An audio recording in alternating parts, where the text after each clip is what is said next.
Welcome to Mental Health Mini number 42, Schizophrenia Spectrum Disorders. Schizophrenia and spectrum disorders affect about 1% of the population. Age of onset for males would be late teens to early adulthood, and for females, it often develops in the late 20s to early 30s. Individuals with schizophrenia spectrum disorders often have a poor prognosis, with only about half of them being able to somewhat control their symptoms. Factors that do help with improvement or stabilization of symptoms include having development of symptoms later in life, being female, having an obvious factor associated with the onset of that symptom or identifying the trigger that led to the acute exacerbation of their symptoms, having higher level of functioning at the beginning phases of the disorder, and having rapid resolution of the acute phase.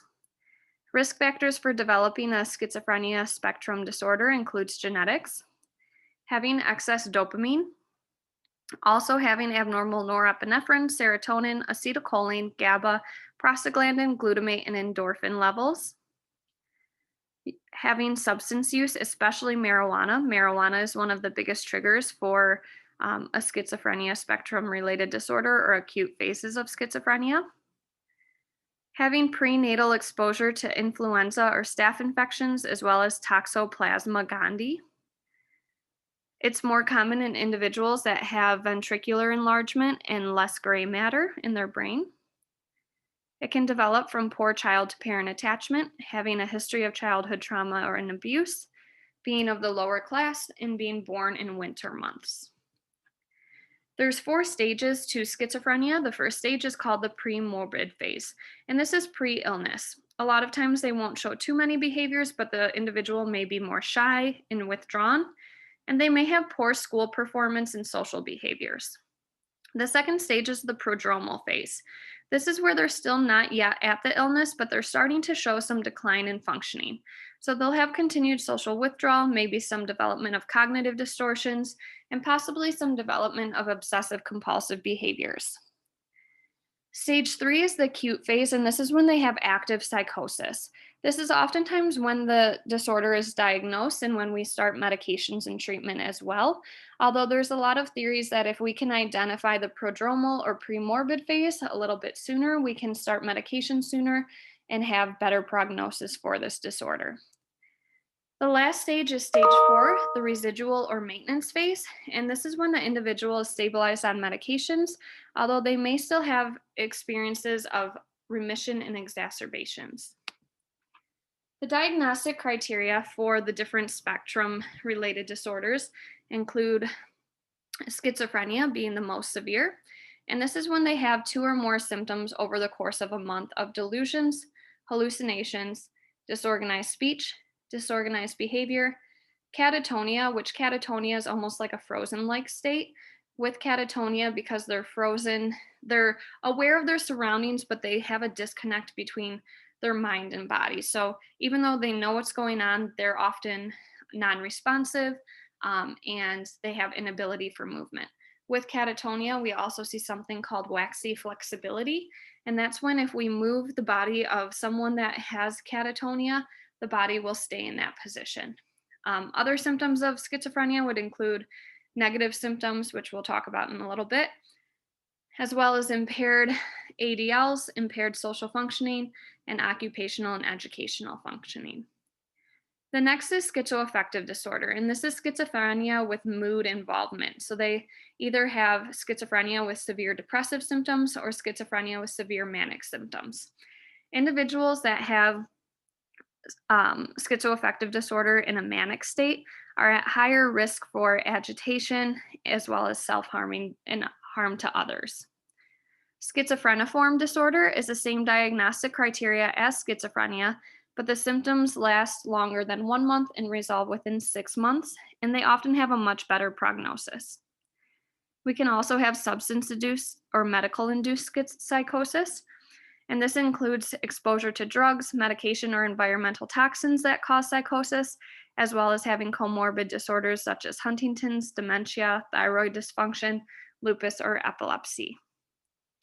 Then we have brief psychotic disorder, and this is when they experience psychotic symptoms longer than a day, but they resolve within 1 month. And then lastly, we have delusional disorder.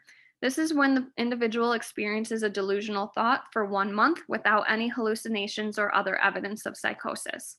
Oftentimes, this delusion does not interfere with their ability to function socially, physically, or occupationally, and it's the least severe on the spectrum.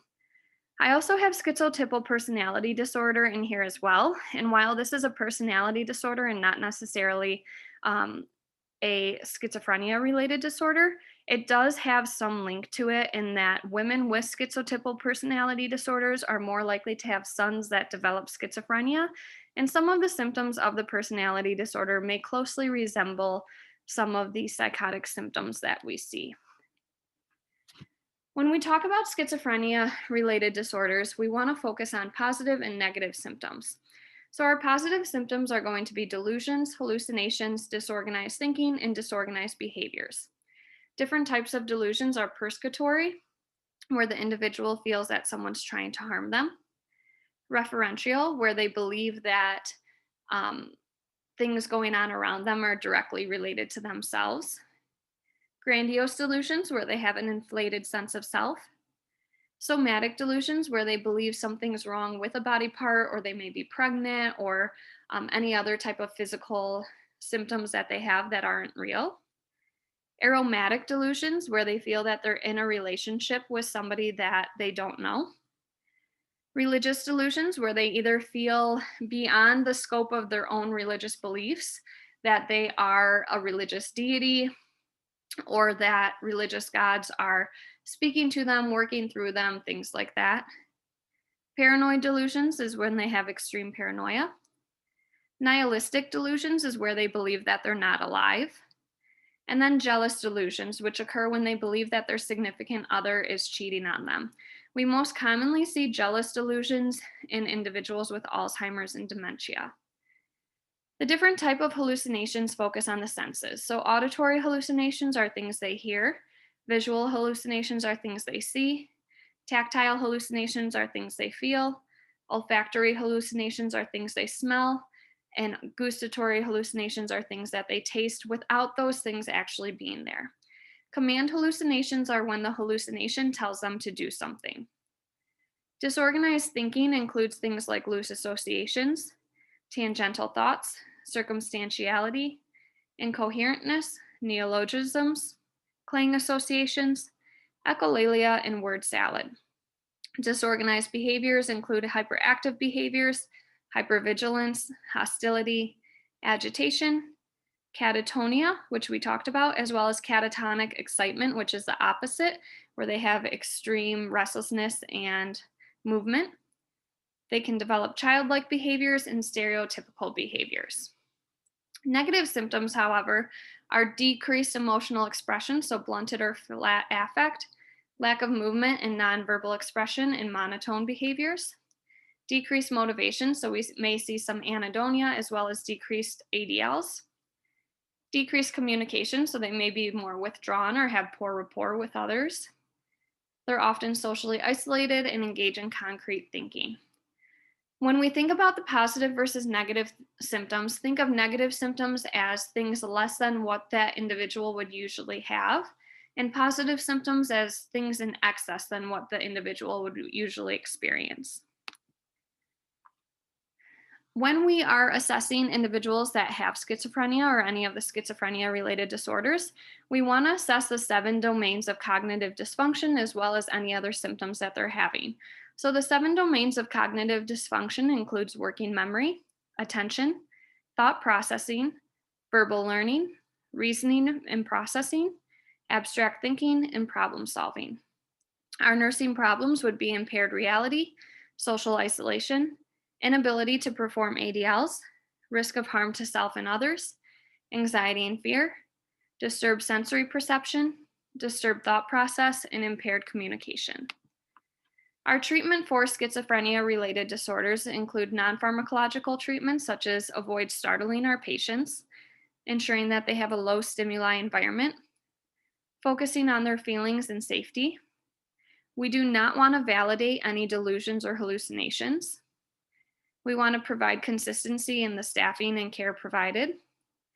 We want to provide clear, manageable instructions and communication, reorient them to reality as needed, encourage ADLs.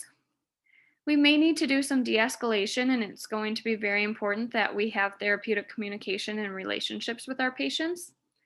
And then, as far as therapy goes, we can do individual therapy, group therapy if they're not experiencing severe hallucinations and delusions that are going to impact the function of the group. We can do behavioral therapy, family therapy, assertive community treatment or ACT therapy. And this is when we work very closely with others outside of the hospital to ensure that they're following up with treatment and provided with care. This may also include having them live at a group home where they can provide more structured environment and care. We'd also want to encourage any smoking and substance use cessation, especially if the substances are causing relapse of their symptoms. And we do know that individuals that have schizophrenia that smoke have a life expectancy of 10 years less than the average population. Pharmacologically, we can prescribe them with antipsychotics. So we have first generation and second generation antipsychotics, as well as third generation, which are newer and they have less side effects, but they work very similarly to second generation. So, first generation antipsychotics only treat the positive symptoms and have very severe side effects, whereas the second generation treats both positive and negative symptoms. If someone does develop severe side effects, such as extrapyramidal symptoms or EPS, we can provide them with anti Parkinson medications.